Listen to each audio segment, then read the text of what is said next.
Bismillahirrahmanirrahim. Assalamu alaikum to all of you.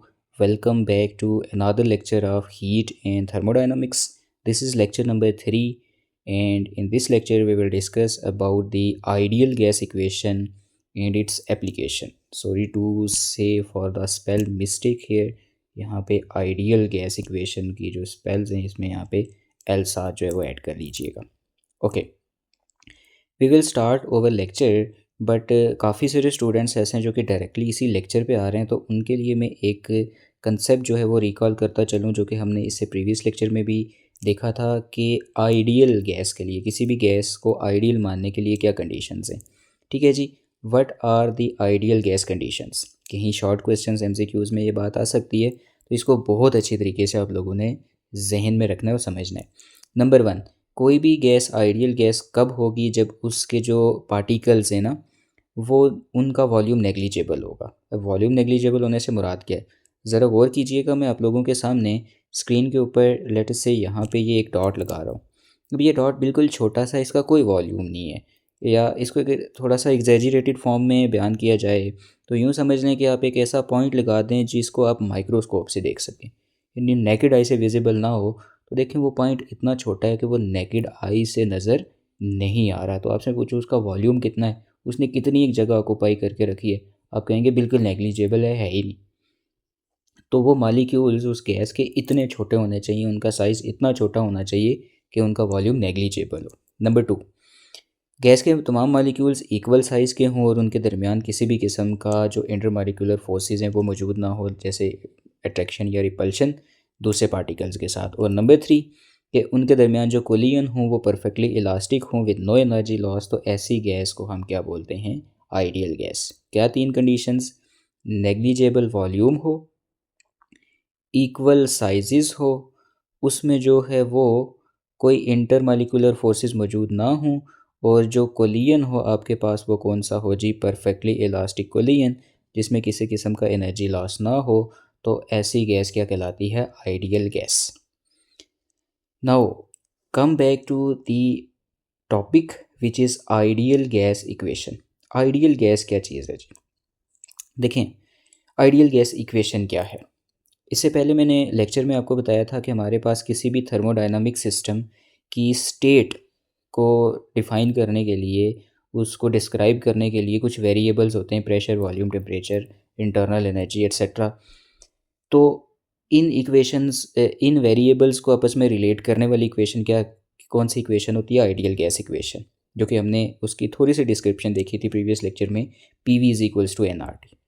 अब देखें ये इक्वेशन क्या कहती है, इसका बेसिक क्या है कि according to ideal gas equation the product of pressure and volume.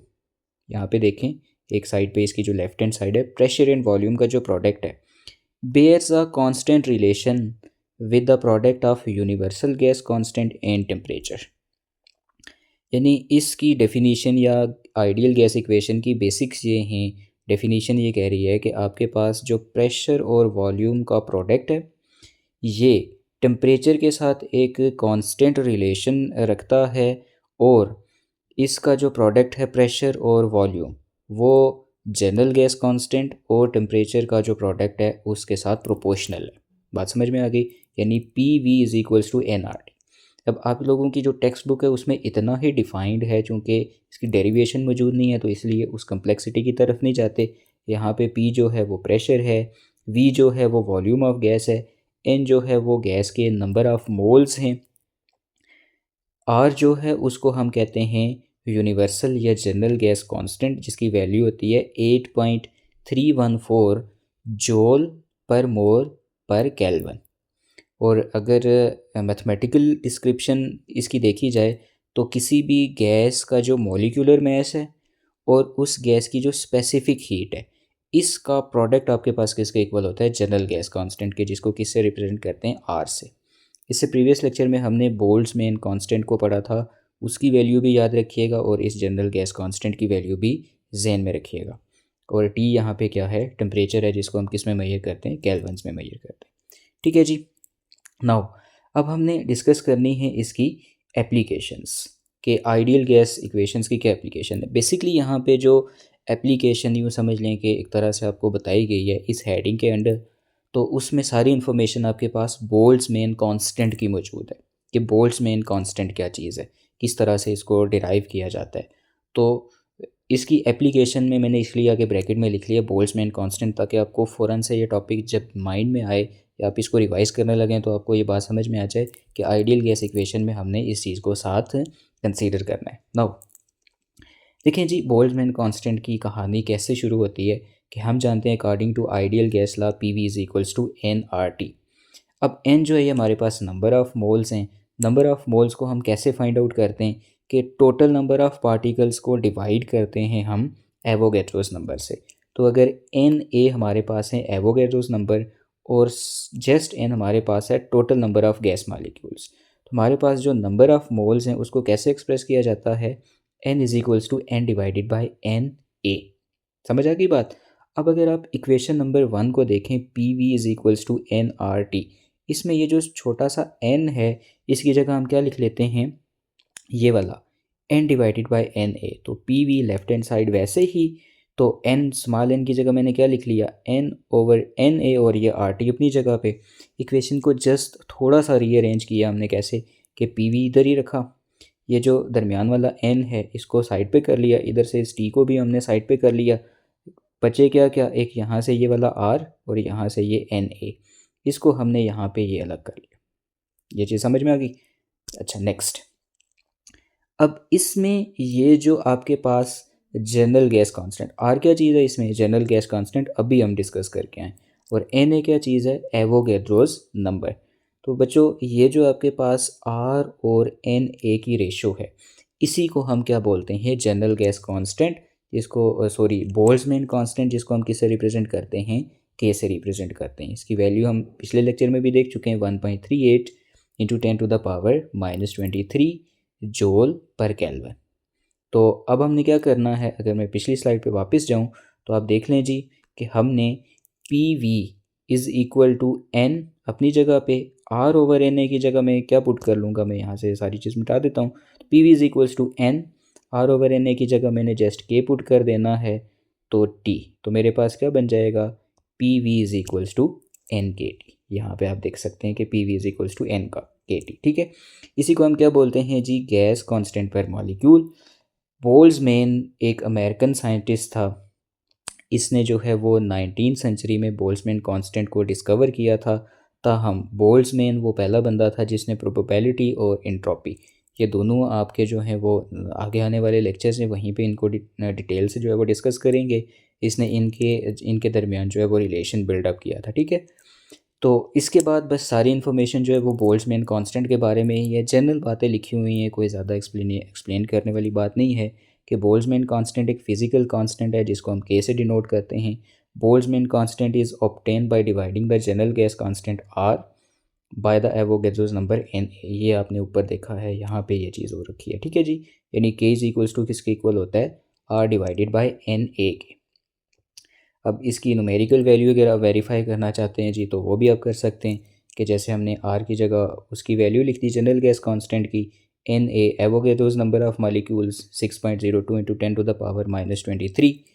यहाँ पे ये काइंडली देख लीजिएगा, थोड़ा सा टाइपोग्राफिक मिस्टेक है, मैं यहाँ पे लिख देता हूँ 6.02 इंटू 10⁻23 पर मोल, ये ऐसे लिखा हुआ है, ठीक है। तो इसको जब आप सिंप्लीफाई करेंगे तो आपके पास के की वैल्यू आ जाती है, क्या चीज़, के की वैल्यू आपके पास आती है जी 1.380645 इंटू 10⁻⁻23 जूल पर केल्विन। अब नीचे इसके बारे में कुछ शॉर्ट क्वेश्चंस आपसे पूछे जा सकते हैं कि बोल्ट्जमैन कांस्टेंट का क्या यूज़ है, तो वो आप इन बुलेट्स को जो है वो समराइज़ करके लिख सकते हैं कि यूनिट ऑफ बोल्ट्जमैन कांस्टेंट। अच्छा, सबसे पहले तो दो MCQs है ना इसमें। पहला MCQ क्या है जी कि बोल्ट्जमैन कांस्टेंट की यूनिट और एंट्रोपी, इनकी जो यूनिट है ये सेम होती है, जिस जो कि क्या होती है, जूल पर केल्विन। यूनिट सेम है तो ऑब्वियसली इनकी जो डायमेंशंस हैं वो भी सेम होगी, which is ml² T inverse square और केल्विन इनवर्स। तो ये दो बातें याद रखिएगा, क्या कौन सी बात, कि बोल्ट्जमैन कांस्टेंट और एंट्रोपी, ये दो ऐसी फिज़िकल क्वांटिटीज़ हैं जिनकी डायमेंशन और यूनिट क्या होती है, सेम होती है। इसके uses It is helpful in calculation of temperature of gas, average kinetic energy of gas, entropy of system, and thermal voltage in semiconductors. And number 2, it is also found that kinetic energy of 1 mole of any ideal gas is given by the formula K 1 by 2 is equals to mv square, which is the kinetic energy, which is in turns equals to the 3 by 2 kT. यानी कि mathematically भी ये हमें help करता है to calculate the average kinetic energy of a gas molecule. तो ये था जी हमारा आज का लेक्चर, एक शॉर्ट सा लेक्चर है जिसमें बेसिकली हमने जो है वो डिस्कस किए हैं 3-4 मेन बातें। नंबर 1, आइडियल गैस क्या है, ये आप लोगों ने बहुत अच्छी तरह से जो है इसको जहन में रखना है। आइडियल गैस क्या है ये चीज़ पता होनी चाहिए। आइडियल गैस इक्वेशन क्या है, इसका जो है वो आपको कंप्लीट अंडरस्टैंडिंग होनी चाहिए। इसमें बोल्ट्जमैन कांस्टेंट क्या है, किससे रिप्रेजेंट करते हैं, इसकी क्या वैल्यू होती है। और एंड पे ये 2 MCQs के बोल्ट्जमैन कांस्टेंट और एंट्रोपी की सेम यूनिट और इसके यूजेस। तो ये था आज का लेक्चर। नेक्स्ट लेक्चर इंशाल्लाह हम लोग डिस्कस करेंगे काइनेटिक थ्योरी ऑफ गैस, उसको डिटेल से डिस्कस करेंगे। तब तक के लिए अपना ख्याल रखिएगा। अल्लाह हाफिज़।